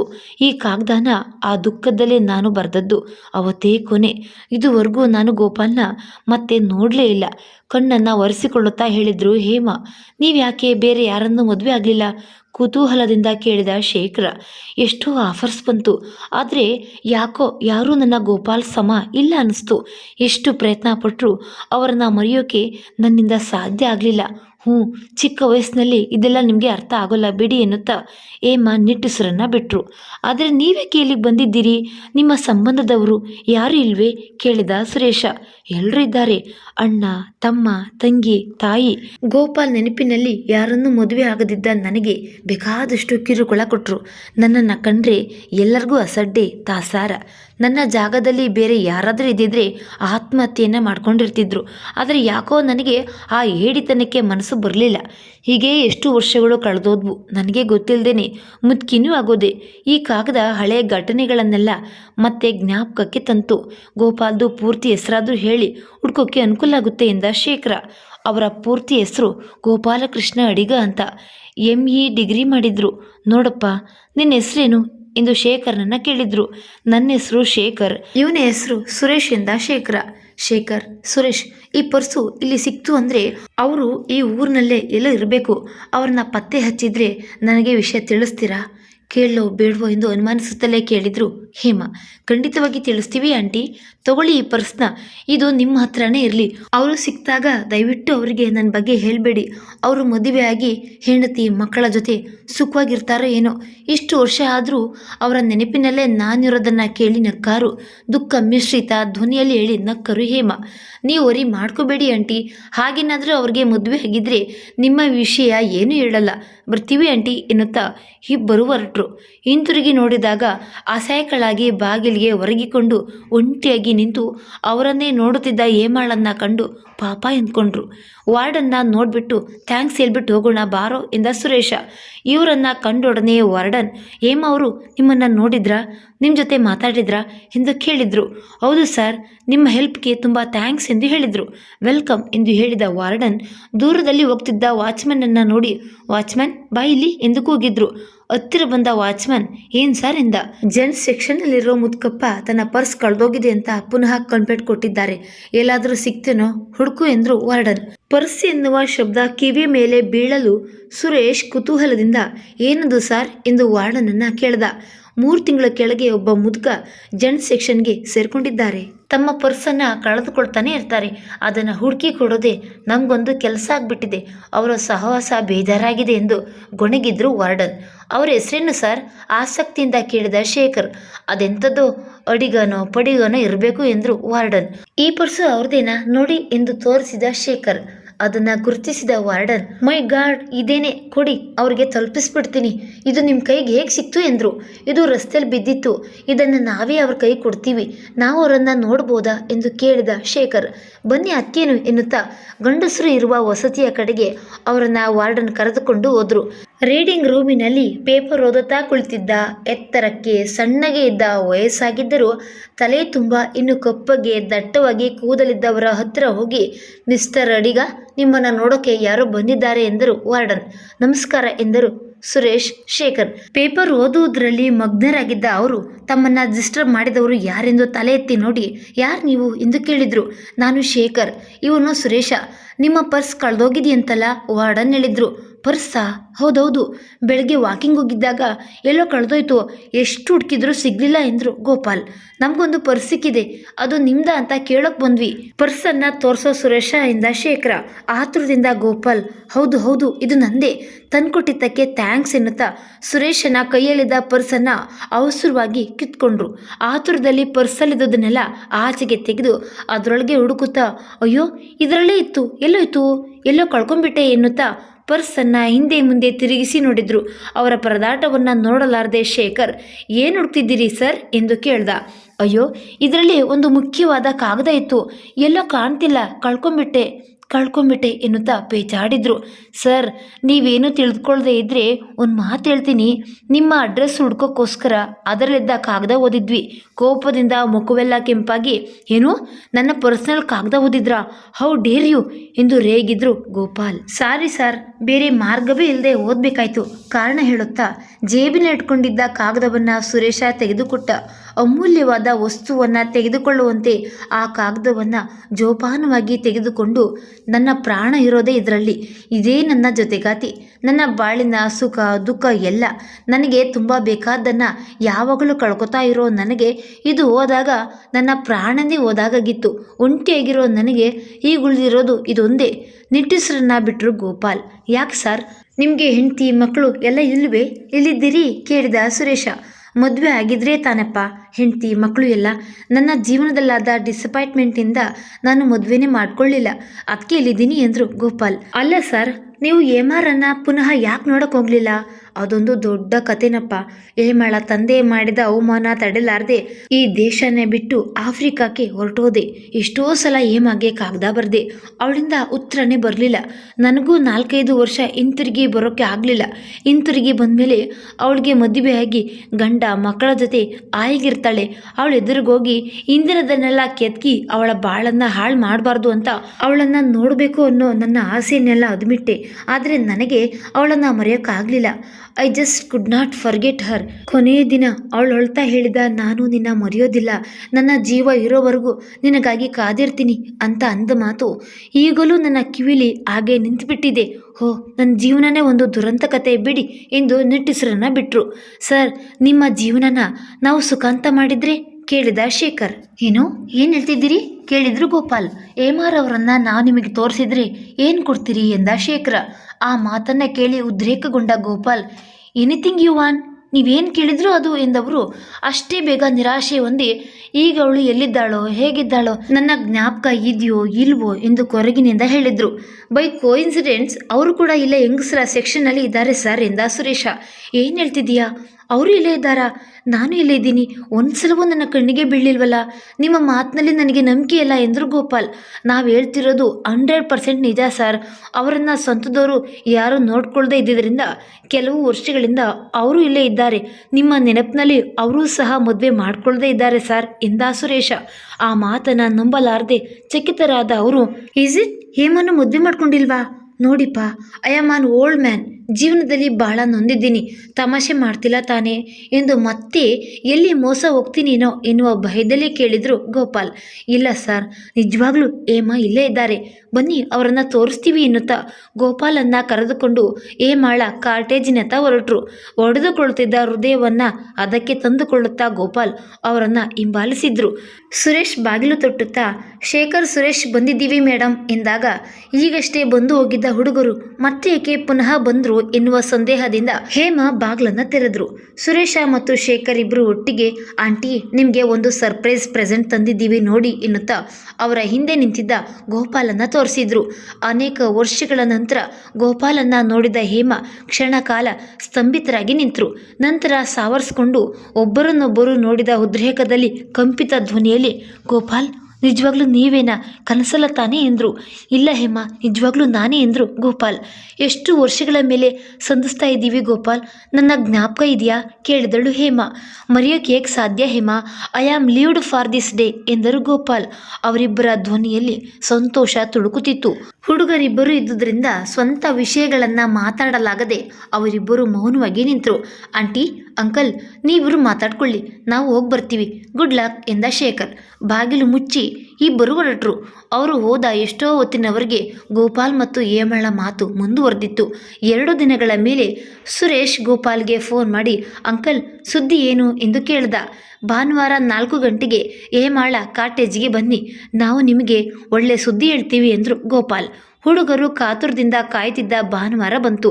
ಗೋಪಾಲ್ ಹೇಳಿದ ಸಮಯಕ್ಕಿಂತಲೂ ಮೊದಲೇ ಅವರಿಬ್ಬರು ಹೇಮಾರವರ ಕಾಟೇಜಿಗೆ ಹೋಗಿ ಬಾಗಿಲನ್ನು ತಟ್ಟಿದ್ರು. ಬಾಗಿಲು ತೆಗೆದ ಹೇಮಾ ಕೈ ಗಡಿಯಾರ ನೋಡಿಕೊಂಡು, 4 ಗಂಟೆಗೆ ಮೊದಲೇ ಬಂದ್ಬಿಟ್ರಲ್ಲ, ಸರಿ ಇನ್ನೇನು ಮಾಡೋದು, ಒಳಗೆ ಬನ್ನಿ, ಒಳಗೆ ಬರೋಕ್ಕೆ ಮೊದಲು ನಿಮ್ಮ ಕೊಳೆ ಶೂಸ್ನ ಆಚೆನೆ ಬಿಟ್ಟು ಬನ್ನಿ ಎಂದರು. ಶೂಸ್ ಕಳಚಿಟ್ಟು ಒಳಗೆ ಬಂದ ಹುಡುಗರು ಅಲ್ಲಿ ನೀಟಾಗಿ ಜೋಡಿಸಿಟ್ಟಿದ್ದ ವಾರ ಪತ್ರಿಕೆ ದಿನಪತ್ರಿಕೆಯನ್ನು ನೋಡಲು ಕೈಗೆತ್ತಿಕೊಂಡ್ರು. ಹೇಮಾ ಅವರಿಗೆ, ನೀವು ಓದಿದ ಮೇಲೆ ಅದು ಹೇಗಿತ್ತೋ ಹಾಗೆ ಜೋಡಿಸಿಡಿ, ಹರಡಬೇಡಿ ಎಂದು ಸ್ಕೂಲ್ ಮೇಡಮ್ ತರಹ ಆರ್ಡರ್ ಮಾಡಿ ಟೀ ತರ್ತೀನಿ ಇರಿ ಎನ್ನುತ್ತಾ ಹೊಳಗೋದ್ರು. ಶೇಖರ್ ಸುರೇಶ್ ಒಬ್ಬರ ಮುಖ ಒಬ್ಬರು ನೋಡ್ಕೊಂಡ್ರು. ಸರಿಯಾಗಿ 4 ಗಂಟೆಗೆ ಕರೆಗಂಟೆಯ ಶಬ್ದವಾಯಿತು. ಶೇಖರ್ ಬಾಗಿಲು ತೆಗೆದಾಗ ನೀಟಾಗಿ ಸೂಟ್ ಹಾಕಿಕೊಂಡು ಅಲಂಕರಿಸಿಕೊಂಡಿದ್ದ ಗೋಪಾಲ್ ಹೊರಗೆ ನಿಂತಿದ್ರು. ಒಳಗೆ ಪ್ರವೇಶಿಸಲು ಹೋದಾಗ ಸುರೇಶ ಅಂಕಲ್ ಅಂಕಲ್ ಒಳಗೆ ಕಾಲಿಡ್ಬೇಡಿ ಎಂದು ಕೂಗ್ದ. ಏನೆಂದು ತಿಳಿಯದೆ ಗೋಪಾಲ್ ಆಶ್ಚರ್ಯದಿಂದ ಎತ್ತಿದ ಕಾಲನ್ನ ಹಾಗೆ ಎತ್ತಿ ಹಿಡಿದು ನಿಂತರು. ಆಂಟಿ ಸಾರ್ಡರ್ ಅಂಕಲ್, ಶೂಸ್ನ ಹೊರಗಡೆನೆ ಬಿಡಬೇಕು ಎಂದ. ಓ ಹಾಗ ಎನ್ನುತ್ತಾ ಶೂಸ್ ಅನ್ನ ಕಳಚಿಟ್ಟು ಒಳಗೆ ಬಂದರು ಗೋಪಾಲ್. ಹೇಮಾ ಟೀ ಬಿಸ್ಕೆಟ್ ಇದ್ದ ಟ್ರೇಯನ್ನ ತಂದು ಮೇಜಿನ ಮೇಲಿಟ್ಟರು. ಹೇಮಾಳನ್ನ ನೋಡಿದ ಸಂತೋಷದಲ್ಲಿ ಗೋಪಾಲ್ 2 ಹೆಜ್ಜೆಯಲ್ಲಿ ಅವರ ಸಮೀಪಕ್ಕೆ ಹೋಗಿ ಅವರ ಕೈ ಹಿಡಿದ್ರು. ಕಣ್ಣಿನಲ್ಲಿ ಪ್ರೀತಿ ತುಳುಕುತ್ತಿತ್ತು. ಹೇಗಿದ್ದೀಯಾ ಹೇಮಾ ಎಂದು ಕೇಳಿದ್ರು. ಹೇಮಾರವರ ಮನಸ್ಸಿನೊಳಗೂ ತುಂಬಾ ಉತ್ಸಾಹವಿತ್ತೋ ಏನೋ, ಆದರೆ ಅದನ್ನ ಮುಖದ ಮೇಲೆ ಕಾಣಿಸ್ಕೊಳ್ಳದೆ ಹಲೋ ಗೋಪಾಲ್ ಎನ್ನುತ್ತಾ ಎಲ್ಲರ ಕೈಗೂ ಟೀಯನ್ನ ಕೊಟ್ರು. ಹೇಮಾ ಆಂಟಿ, ಅಂಕಲ್ನ ಬಹಳ ವರ್ಷಗಳ ಮೇಲೆ ನೋಡಿದ್ದರಿಂದ ನೀವು ತುಂಬಾ ನರ್ವಸ್ ಆಗಿದ್ದೀರಿ ಅಂತ ಕಾಣಿಸುತ್ತೆ ಅಂತ ಛೇಡಿಸ್ತ. ಬದಲಿಗೆ ಹೇಮಾ ಮುಗುಳ್ನಕ್ಕರು. ಆದರೆ ಸುರೇಶನ ಮಾತಿಗೆ ಗೋಪಾಲ್ ಮನಸ್ಸು ಬಿಚ್ಚಿ ಜೋರಾಗಿ ನಗುತ್ತಾ, ನಾನೇನ ತುಂಬ ಎಕ್ಸೈಟ್ ಆಗಿದ್ದೀನಿ ಅಂತ ಒಪ್ಕೋತೀನಿ. ಇಷ್ಟು ವರ್ಷ ಪಟ್ಟ ಯಾತನೆಗೆ ವಿರಹಕ್ಕೆ ಮುಕ್ತಿ ದೊರೆಯುತ್ತೆ. ಇನ್ಮೇಲೆ ನಾವಿಬ್ರು ಜೊತೆಲೇ ಇರ್ಬೋದು ಅನ್ನೋ ನಿರೀಕ್ಷೆಯಲ್ಲೇ ಸಂತೋಷದ ತುದಿಯಲ್ಲಿದ್ದೀನಿ. ನಿಮಗೆ ಗೊತ್ತಾ ಶೇಖರ್ ಎಂದರು. ಏನದು ಅಂಕಲ್ ಕೇಳಿದ ಶೇಖರ್. ಹೇಮಂದು ನಂದು ಎಲ್ಲದರಲ್ಲೂ ಒಂದೇ ಅಭಿರುಚಿ, ಒಂದೇ ಅಭಿಪ್ರಾಯ. ಒಂದು ಜೀವ 2 ದೇಹದ ಆಗಿದ್ವು ನಾವು. ಅವಳು ಹೇಳೋದಕ್ಕೆ ಮೊದಲೇ ಅವಳು ಏನು ಹೇಳ್ತಾಳೆ ಅಂತ ಊಹಿಸಿದ್ದೆ. ಅವಳು ಹಾಗೆಯೇ ನನ್ನ ಮನಸ್ಸಿನಲ್ಲಿರೋದನ್ನ ಹಾಗೆ ಗ್ರಹಿಸ್ತಾ ಇದ್ದಳು. ನಮ್ಮ ಅನ್ಯೋನ್ಯತೆ ನೋಡಿ ನಮ್ಮ ಸ್ನೇಹಿತರು ತುಂಬ ಹಾಸ್ಯ ಮಾಡ್ತಿದ್ರು ಎಂದು ಹೇಳಿ ಗಹಗೈಸಿ ನಕ್ಕ ಗೋಪಾಲ್. ನಾನು ಹೇಳಿದ್ದು ಸರಿ ತಾನೇ ಹೇಮಾ ಎಂದು ಪ್ರೀತಿ ತುಂಬಿದ ನೋಟದಿಂದ ಅವರನ್ನು ನೋಡಿದ್ರು. ತಲೆ ತಗ್ಗಿಸಿ ಕುಳಿತಿದ್ದ ಹೇಮಾಳಿಗೆ ಗೋಪಾಲ್ ತನ್ನ ಹತ್ತಿರ ಮಾತಾಡ್ತಿದ್ದಾರೆ ಎಂದು ಗೊತ್ತಾದಾಗ ಬೆಚ್ಚಿ ಬಿದ್ದು ಏನು ಎಂದು ಕೇಳಿದ್ರು. ಗೋಪಾಲರ ಮಾತಿನ ಕಡೆಗೆ ಗಮನವಿಲ್ಲದೆ ಅನ್ಯ ಮನಸ್ಕರಾಗಿ ಕುಳಿತಿರ್ಬೇಕಾದ್ರೆ ಹೇಮಾಳ ಮನಸ್ಸಿನಲ್ಲಿ ಏನೋ ಗಹನವಾದ ವಿಷಯ ನಡೀತಿರ್ಬೇಕು ಎನ್ನುವ ಅನುಮಾನ ಹುಡುಗರಿಗೆ ಬಂತು. ವಿಪರೀತ ಸಂತೋಷದಲ್ಲಿದ್ದ ಗೋಪಾಲ್ಗೆ ಹೇಮಾ ತಮ್ಮ ಮಾತನ್ನ ಕೇಳಿಸ್ಕೊಂಡಿಲ್ಲ ಎನ್ನುವ ವಿಷಯವು ತಲೆಗೆ ಒಳಿಲಿಲ್ಲ. ಅಂಕಲ್, ನೀವು ಗುಡ್ ನ್ಯೂಸ್ ಹೇಳ್ತೀನಿ ಬಾ ಅಂದ್ರಲ್ಲ, ಅದರಿಂದ ನಿಮ್ಮ ಮದುವೆಗೆ ಏನು ಬೇಕು ಅನ್ನೋ ಪಟ್ಟಿ ಮಾಡ್ಕೊಂಡು ಬಂದಿದ್ದೀನಿ. ಸರಿಯಾಗಿದೆಯಾ ನೋಡಿ ಎನ್ನುತ್ತಾ ಕಾಗದವನ್ನು ಕೊಟ್ಟ. ಕಾಗದವನ್ನು ಕೈಗೆ ತೆಗೆದುಕೊಂಡ ಗೋಪಾಲ್ ಪಟ್ಟಿಯಲ್ಲಿ ಇದ್ದುದನ್ನು ಜೋರಾಗಿ ಓದಲಾರಂಭಿಸಿದ್ರು. ನಾದಸ್ವರ ಓಕೆ, ಹಾರಗಳು ಓಕೆ, ರಿಜಿಸ್ಟ್ರೇಷನ್ನು ಓಕೆ, ಅತಿಥಿಗಳು ಓಕೆ, ಊಟದ ಏರ್ಪಾಡು, ಛತ್ರ ಓಕೆ, ಎಲ್ಲ ಕರೆಕ್ಟಾಗಿ ಬರೆದಿದ್ದೀಯಾ. ಆದರೆ ಒಂದು ಮುಖ್ಯವಾದ ವಿಷಯನೇ ಮರ್ತ್ಬಿಟ್ಟಿದ್ದೀಯಲ್ಲ, ಪಾಪ ನಿನಗೆ ಎಕ್ಸ್ಪೀರಿಯನ್ಸ್ ಸಾಲದು ಎಂದು ನಕ್ಕರು. ಹೇಮಾ, ಸುರೇಶ್, ಶೇಖರ್ ಏನೇನು ಅಂತ ನೋಡಿದ್ರು. ಮದುವೆ ಹುಡುಗಿಗೆ ಬೇಕಾದ ಮದುವೆ ಸೀರೆ, ಒಡವೆ, ತಾಳಿನೇ ಮರ್ತಿದ್ದಾನೆ. ಹೇಮಾ, ಇವತ್ತೇ ಹೋಗಿ ಅದನ್ನೆಲ್ಲ ಕೊಂಡ್ಕೊಂಡು ಬರೋಣ, ಬೇಗ ಸಿದ್ಧಳಾಗು ಎಂದರು ಸಂತೋಷದಿಂದ. ಗೋಪಾಲ್, ನಾವು ಮದುವೆ ಸಿದ್ಧತೆ ಮಾಡೋಕ್ಕೆ ಮೊದಲು ನಾನು ಕೆಲವು ವಿಷಯನ ನಿಮ್ಮ ಹತ್ರ ಹೇಳಬೇಕು, ಆತುರ ಪಡಬೇಡಿ. ಹೀಗೆ ಹೇಳಿದೆ ಅಂತ ಬೇಜಾರು ಮಾಡ್ಕೋಬೇಡಿ ಎಂದರು ಮೆಲುಧ್ವನಿಯಲ್ಲಿ ಹೇಮಾ. ಬೇಜಾರಾಕೆ ಹೇಮಾ, ನಿನ್ನ ಮನಸ್ಸಿನಲ್ಲಿ ಏನಿದ್ರೂ ಮುಚ್ಚುಮರೆಯಲ್ಲದೆ ಹೇಳು. ಇಷ್ಟು ವರ್ಷ ಕಾದವನಿಗೆ ಇನ್ನು ಸ್ವಲ್ಪ ಹೊತ್ತು ಕಾಯಕ್ಕಾಗಲ್ವೇ? ನಾವೇನು ಚಿಕ್ಕ ಹುಡುಗರೆ ಬೇಜವಾಬ್ದಾರಿ ಕೆಲಸ ಮಾಡೋಕ್ಕೆ? ಒಬ್ಬರನ್ನೊಬ್ಬರು ಚೆನ್ನಾಗಿ ಅರ್ಥ ಮಾಡಿಕೊಂಡೆ ಮುಂದಿನ ಹೆಜ್ಜೆ ಇಡೋಣ. ಮುಂಬರುವ ದಿನಗಳೆಲ್ಲ ಸಂತಸದ ದಿನಗಳು ಎನ್ನುವ ನಂಬಿಕೆಯಿಂದ ಹೇಳಿದ್ರು ಗೋಪಾಲ್. ತಲೆ ತಗ್ಗಿಸಿ ಕುಳಿತಿದ್ದ ಹೇಮಾ ಒಂದು ಸಲ ತಲೆ ಎತ್ತಿ ಗೋಪಾಲ್ ಕಡೆ ನೋಡಿದ್ರು. ಹೇಗೆ ಹೇಳಲಿ, ಹೇಗೆ ಶುರು ಮಾಡಲಿ ಅಂತಲೇ ಗೊತ್ತಾಗ್ತಿಲ್ಲ, ಆದರೆ ಹೇಳಲೇಬೇಕು ಎಂದು ತಡವರಿಸುತ್ತಾ ಹೇಳಿದ ಹೇಮಾ ದೀರ್ಘವಾಗಿ ಉಸಿರೆಳೆದುಕೊಂಡು, ಗೋಪಾಲ್, ಬಹಳ ವರ್ಷಗಳ ಮೇಲೆ ಇದ್ದಕ್ಕಿದ್ದ ಹಾಗೆ ನಿಮ್ಮನ್ನ ನೋಡಿದಾಗ ನನಗೆ ಆಶ್ಚರ್ಯನೂ ಸಂತೋಷನೂ ಆಯಿತು. ಆ ಸಂತೋಷದಲ್ಲಿ ಅದುಮಿಟ್ಟಿದ್ದ ನಿಮ್ಮ ಮೇಲಿನ ಪ್ರೀತಿಯ ಹೊರಹೊಮ್ಮಿ ನಿಮ್ಮನ್ನು ಮದುವೆ ಮಾಡ್ಕೊಳ್ಳೋಕ್ಕೆ ಸಮ್ಮತಿಸೋ ಹಾಗೆ ಮಾಡ್ತು ಎಂದರು. ಇದನ್ನು ಹೇಳೋಕ್ಕೆ ಇಷ್ಟು ಸಂಕೋಚನ? ಅದು ಸ್ವಾಭಾವಿಕವಾಗಿ ಎಲ್ರಿಗೂ ಆಗೋದೆ. ಅದಕ್ಕೆ ಯಾಕೆ ಇಷ್ಟು ಯೋಚಿಸ್ತೀಯಾ? ನೀನು ಸಮ್ಮತಿಸಿದಾಗ ನನಗೆ ಪ್ರಪಂಚನೇ ಸಿಕ್ಕಿದಾಗಾಯ್ತು ಎಂದರು ಗೋಪಾಲ್. ಆದ್ರೆ ಎನ್ನುತ್ತಾ ಮಾತೆಳೆದರು ಹೇಮಾ. ಆದ್ರೆ ಗೀದ್ರೆ ಅಂತ ಯಾಕೆ ಅನುಮಾನಿಸ್ತಿದ್ದೀಯಾ? ನಾವಿಬ್ರು ಒಪ್ಪಿರುವಾಗ ಹೀಗೇನು ಸಮಸ್ಯೆ? ಜನ ನಗ್ಬೋದು ಅಂತ ಹೆದರಿಕೆನಾ? ಅವರನ್ನು ಹೇಗೆ ನೋಡೋದು ಅಂತ ನಾಚಿಕೆನಾ? ನೋಡು, ಒಂಟಿಯಾಗಿದ್ದಾಗ ಕಷ್ಟದಲ್ಲಿದ್ದಾಗ ಸಹಾಯ ಮಾಡದ ಈ ಜನಗಳ ಬಗ್ಗೆ ನೀನು ಯಾಕೆ ಯೋಚನೆ ಮಾಡಬೇಕು? ವಯಸ್ಸಾದ ಕಾಲದಲ್ಲಿ ಜೊತೆ ಬೇಕಿರುವಾಗ ಒಬ್ಬರನ್ನೊಬ್ಬರು ಆಳವಾಗಿ ಪ್ರೀತಿಸೋ ನಾವು ಮದುವೆ ಆದ್ವಿ ಅಂತ ಜನ ನಕ್ರೆ ನಗಲಿ, ನೀನು ಅದಕ್ಕೆಲ್ಲ ಹೆದರಬೇಡ. ಒಂದ್ಸಲ ನಾವು ಹಗಲಿದ್ದು ಸಾಕು. ಈಗ ಧೈರ್ಯವಾಗಿ ಜೊತೆಯಾಗಿ ಒಬ್ಬರಿಗೊಬ್ಬರು ಬೆಂಬಲವಾಗಿದ್ದು ಹೆಜ್ಜೆ ಹಾಕೋಣ. ಇರೋ ಕೆಲವೇ ವರ್ಷಗಳನ್ನು ಸಂತೋಷದಿಂದ ಕಳೆಯೋಣ ಎಂದರು ಗೋಪಾಲ್. ಹುಡುಗರು ಹೇಮಾ ಗೋಪಾಲರ ನಡುವೆ ನಡೀತಿದ್ದ ಮಾತನ್ನ ಕೇಳುತ್ತಾ ಮೌನವಾಗಿ ಕುಳಿತಿದ್ರು. ಅವರ ಮನಸ್ಸಿನಲ್ಲಿ ಏನೋ ಕಸಿಬಿಸಿ ಆಗ್ತಿತ್ತು. ಗೋಪಾಲ್ ರವರ ಉತ್ಸಾಹಕ್ಕೆ ನೀರೆರಚುವಂತೆ ಹೇಮಾ ಹೇಳಿದ್ರು. ಗೋಪಾಲ್, ಈ ಮದ್ವೆ ಸಾಧ್ಯ ಇಲ್ಲ ಎಂದ್ರು. ಯಾಕೆ ಸಾಧ್ಯ ಇಲ್ಲ? ದಿಗ್ಭ್ರಾಂತರಾಗಿ ಕೇಳಿದ್ರು ಗೋಪಾಲ್. ನೀವು ಹೋದ್ಮೇಲೆ ನಾನು ನಿಧಾನವಾಗಿ ಯೋಚಿಸಿದಾಗ ಅವಸರಪಟ್ಟು ಈ ಮದುವೆಗೆ ಒಪ್ಕೊಂಡೇನೋ ಅನ್ನಿಸ್ತು. ಕ್ಷಮಿಸಿ ಗೋಪಾಲ್, ನನಗೆ ಮದುವೆ ಮಾಡ್ಕೊಳ್ಳೋಕೆ ಇಷ್ಟ ಇಲ್ಲ, ದೃಢವಾಗಿ ಹೇಳಿದ್ರು ಹೇಮಾ. ಗೋಪಾಲ್, ಸುರೇಶ್ ಮತ್ತು ಶೇಖರ್ ಹೇಮಾಳ ಮಾತು ಕೇಳಿ ಸಿಡಿಲು ಬಡಿದಂತೆ ಸ್ತಬ್ಧರಾಗಿ ಕುಳಿತರು. ಯಾರೂ ನಿರೀಕ್ಷೆ ಮಾಡದಿದ್ದ ಈ ಸುದ್ದಿಯಿಂದ ಚೇತರಿಸಿಕೊಳ್ಳಲು ಗೋಪಾಲ್ಗೆ ಹಲವು ನಿಮಿಷಗಳೇ ಬೇಕಾಯಿತು. ಮನಸ್ಸನ್ನು ಸ್ಥೀಮಿತಕ್ಕೆ ತಂದುಕೊಂಡು ಗೋಪಾಲ್, ಹೇಮಾ ಏನು ಹೇಳ್ತಿದ್ದೀಯಾ ಎಂದರು. ನಿನ್ನನ್ನು ಸೇರೋ ಆಸೆ ಕೈಗೆಟ್ಕೋ ಅಷ್ಟು ಹತ್ತಿರಕ್ಕೆ ಬಂದಿರುವಾಗ ನೀನು ನನ್ನನ್ನು ತಿರಸ್ಕರಿಸೋದಕ್ಕೆ ಏನು ಕಾರಣ? ಕಡೆ ಗಳಿಗೆಯಲ್ಲಿ ನನ್ನ ನಿರಾಶೆ ಮಾಡಬೇಡ. ಪುನಃ ನಿನ್ನನ್ನು ಆಗಲಿ ನಾನು ಬದುಕಿರುವುದಿಲ್ಲ. ಮನಸ್ಸಿನಲ್ಲಿದ್ದ ವ್ಯಥೆಯನ್ನೆಲ್ಲ ಮಾತಿನಲ್ಲಿ ತುಂಬಿ ಹೇಮಾಳನ್ನ ಕೇಳಿಕೊಂಡ್ರು. ಹೇಮಾ ಅರೆ ನಗುತ್ತಾ, ಗೋಪಾಲ್, ನೀವು ಕೆಲವು ವರ್ಷಗಳ ಹಿಂದೆ ಬಂದಿದ್ರೆ ಖಂಡಿತ ಸಂತೋಷವಾಗಿ ನಿಮ್ಮನ್ನು ಮದುವೆ ಆಗ್ತಿದ್ದೆ. ಆಗ ಹೊಂದಿಕೊಂಡು ಹೋಗುವ ವಯಸ್ಸು ಮನಸ್ಸು ಎರಡೂ ನನಗಿತ್ತು. ಆದರೆ ಈಗ ನಾನಿದ್ದ ಸನ್ನಿವೇಶ ಪರಿಸ್ಥಿತಿಯಿಂದ ಸಹನೆ ತಾಳ್ಮೆಗಳನ್ನು ಕಳೆದುಕೊಂಡಿರೋ ವೃದ್ಧ ಕನ್ಯೆಯಾಗಿ ಹೋಗಿದ್ದೀನಿ. ನನ್ನನ್ನು ನೀವು ಮದುವೆ ಆದರೆ ಸುಖಕ್ಕಿಂತ ದುಃಖವೇ ಜಾಸ್ತಿ. ಅವಳ ಮಾತಿಗೆ ಪ್ರತಿಯಾಗಿ ಗೋಪಾಲ್, ಹೇಮಾ, ಸಿಕ್ಕಿರೋ ಈ ಅವಕಾಶನ ನಿನ್ನ ಹಠದಿಂದ ತಳ್ಳಿ ಹಾಕ್ಬೇಡ. ಆಮೇಲೆ ನೀನು ತುಂಬ ಪಶ್ಚಾತ್ತಾಪ ಪಡಬೇಕಾಗುತ್ತೆ. ನಿನಗೆ ಹೇಗೆ ಬೇಕೋ ಹಾಗೆ ನಾನು ನನ್ನನ್ನು ಬದಲಾಯಿಸ್ಕೋತೀನಿ ಅಂತ ಪ್ರಮಾಣ ಮಾಡಿ ಹೇಳ್ತೀನಿ ಹೇಮಾ ಎಂದರು. ಗೋಪಾಲ್, ದೀರ್ಘಕಾಲದ ಒಂಟಿ ಬಾಳು ನನ್ನನ್ನು ತೀರಾ ಬದಲಾಯಿಸ್ಬಿಟ್ಟಿದೆ. ಈ ಏಕಾಂತ ಜೀವನಕ್ಕೆ ಸ್ನೇಹ, ಪ್ರೀತಿ, ವಿಶ್ವಾಸ, ಸಂತೋಷ ಎಲ್ಲ ಬಲಿಯಾಗಿ ಕೊಟ್ಬಿಟ್ಟಿದ್ದೀನಿ. ಒಬ್ಬಳೇ ಇದ್ದು ಕ್ಲೀನೆಸ್ಸು, ಡಿಸಿಪ್ಲಿನು ಹುಚ್ಚು ಅನ್ನೋಷ್ಟು ಅತಿರೇಕವಾಗಿದೆ. ಅದರಲ್ಲಿ ಸ್ವಲ್ಪ ವ್ಯತ್ಯಾಸ ಆದರೂ ಸಿಡ್ಕೋ ನನಗೆ ಅಕ್ಕಪಕ್ಕದವರು ಇಟ್ಟಿರೋ ಹೆಸರು ಮುಟ್ಟಿದ್ರೆ ಮುನಿ ಅಂತ. ಇದೊಂದೇ ಸಾಲದೆ ನಾನು ಬಾಳ್ತಿರೋ ರೀತಿನ ತಿಳಿಸೋದಕ್ಕೆ ಎಂದು ವ್ಯಂಗ್ಯವಾಗಿ ನಕ್ಕರು. ಇಲ್ಲ, ನೀನು ಹಾಗಾಗಿರೋಕ್ಕೆ ಸಾಧ್ಯನೇ ಇಲ್ಲ. ನನ್ನ ಕಳಿಸ್ಬಿಡೋಕೆ ಈ ನಾಟಕ ಆಡ್ತಿದೀಯ ಅಷ್ಟೇ. ನಮ್ಮಿಬ್ಬರ ಮಿಲನ ಒಂದು ಅಪೂರ್ವ ಸಂಗಮವಾಗುತ್ತೆ ಅಂತ ಕುಣಿತಿರೋ ನನ್ನ ಸಂತೋಷಕ್ಕೆ ಮಣ್ಣೆರಚಬೇಡ. ನೀನು ಏನು ಹೇಳಿದ್ರು ನಾನು ನಿನ್ನ ಬಿಟ್ಟು ಹೋಗೋದಿಲ್ಲ. ಇದು ಸತ್ಯ ಎಂದು ದೃಢವಾಗಿ ಹೇಳಿದರು ಗೋಪಾಲ್. ಅವರ ಮಾತಿಗೆ ಉತ್ತರವಾಗಿ ಹೇಮಾ, ಗೋಪಾಲ್, ನಮ್ಮದು ಅಪೂರ್ವ ಸಂಗಮವಾಗೋದಿಲ್ಲ. ಅದು ಕೇವಲ ಅದೃಷ್ಟವಂತರ ಜೀವನದಲ್ಲಿ ಮಾತ್ರ ನೆರವೇರುತ್ತೆ. ಯಾರ ಜೊತೆಲೂ ಹೊಂದಿಕೊಳ್ಳಕ್ಕಾಗದ ನನ್ನ ವರ್ತನೆ ನಿಮ್ಮನ್ನೂ ನನ್ನ ಜೊತೆ ಒಂದು ಸುಳ್ಳಿಗೆ ಎಳ್ಕೊಂಡೋಗಿ ನಮ್ಮಿಬ್ಬರ ಪ್ರಾಣನೂ ತಗೊಳ್ತೀಯೇ ವಿನಃ ಅದು ಎಂದಿಗೂ ಸಂಗಮವಾಗೋದಿಲ್ಲ ಎಂದ ಹೇಮಾ ಮುಖ ಮುಚ್ಚಿಕೊಂಡು ಬಿಕ್ಕಿ ಅಳಲಾರಂಭಿಸಿದ್ರು. ಸಮಾಧಾನ ಮಾಡಲು ಮುಂದೆ ಬಂದ ಗೋಪಾಲ್ನನ್ನ ತಳ್ಳಿ ರೂಮಿನೊಳಗೆ ಹೋಗಿ ಬಾಗಿಲನ್ನು ಮುಚ್ಚಿಕೊಂಡ್ರು. ನಿರಾಶೆಯಿಂದ ಅರ್ಧ ಜೀವವಾಗಿದ್ದ ಗೋಪಾಲ್ ಬಾಗಿಲು ಬಡಿಯುತ್ತ, ಹೇಮಾ, ನಮ್ಮ ಜೀವನ ಸುಖಮಯವಾಗಿರುತ್ತೆ ಅಂತ ನನಗೆ ಪೂರ್ತಿ ನಂಬಿಕೆ ಇದೆ. ಬಾಗಿಲು ತೆಗಿ ಹೇಮಾ, ಪ್ಲೀಸ್ ಬಾಗಿಲು ತೆಗಿ ಎಂದರು. ಅದಕ್ಕೆಲ್ಲ ಕಾಲ ಮೀರಿ ಹೋಯ್ತು ಗೋಪಾಲ್, ಕಾಲ ಮೀರಿ ಹೋಯ್ತು. ಈಗ ನನ್ನ ಭಾವನೆಗಳು ಆಸೆಗಳೆಲ್ಲ ಸುಟ್ಟು ಭಸ್ಮವಾಗಿ ಹೋಗಿವೆ. ಆ ಬೂದಿಯಿಂದ ಪುನಃ ಜೀವಂತವಾಗಿ ಬರೋದಕ್ಕೆ ನಾನೇನು ಫಿನಿಕ್ಸ್ ಅಕ್ಕಿಯಲ್ಲ. ಹಿಂದಿನದಕ್ಕೆಲ್ಲ ಮತ್ತೆ ಜೀವ ತುಂಬೋದಕ್ಕೆ ಯಾರಿಂದನೂ ಸಾಧ್ಯ ಇಲ್ಲ.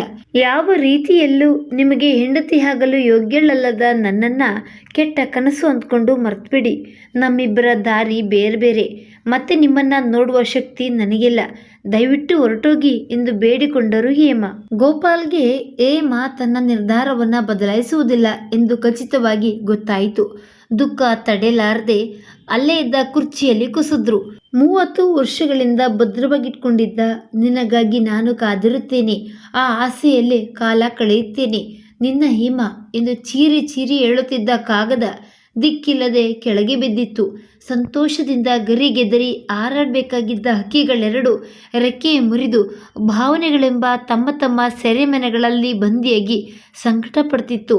ಅಗಲಿದ್ದ ಪ್ರೇಮಿಗಳನ್ನು ಸೇರಿಸಿ ಮಹತ್ ಕಾರ್ಯವನ್ನು ಮಾಡ್ತಿದ್ದೀವಿ ಎನ್ನುವ ಸಂತೋಷದಲ್ಲಿದ್ದ ಹುಡುಗರಿಗೆ ಕೊನೆಯ ಗಳಿಗೆಯಲ್ಲಾದ ಬದಲಾವಣೆ, ಅದಕ್ಕಿಂತ ಹೆಚ್ಚಿಗೆ ಗೋಪಾಲ್ಗಾದ ನಿರಾಶೆ ದೊಡ್ಡ ಧಕ್ಕೆಯನ್ನು ಉಂಟು ಮಾಡಿತ್ತು. ಕಣ್ಣುಗಳಲ್ಲಿ ನೀರು ಹರಿಯುತ್ತಿರಲು ಶೇಖರ್ ಮತ್ತು ಸುರೇಶ್ ಗೋಪಾಲ್ ಬಳಿಗೆ ಬಂದು, ಅಂಕಲ್, ನಿಮ್ಮ ಪಾಡಿಗೆ ನೀವಿದ್ದವ್ರಿಗೆ ಇಲ್ಲದ ಆಸೆ ತೋರಿಸಿ ನಾವು ನಿಮಗೆ ನಿರಾಶೆಯನ್ನು ಮಾಡಿಬಿಟ್ವಿ, ದೊಡ್ಡ ತಪ್ಪನ್ನು ಮಾಡಿಬಿಟ್ವಿ, ದಯವಿಟ್ಟು ನಮ್ಮನ್ನು ಕ್ಷಮಿಸಿ ಅಂಕಲ್ ಎನ್ನುತ್ತಾ ಅವರ ಕೈ ಹಿಡಿದ್ರು. ಮಾತು ಹೊರಡದಂತೆ ದುಃಖ ಉಮ್ಮಳಿಸಿ ಬರ್ತಿರಲು ಗೋಪಾಲ್ ಹುಡುಗರಿಬ್ಬರನ್ನ ಒಪ್ಪಿಕೊಂಡ್ರು.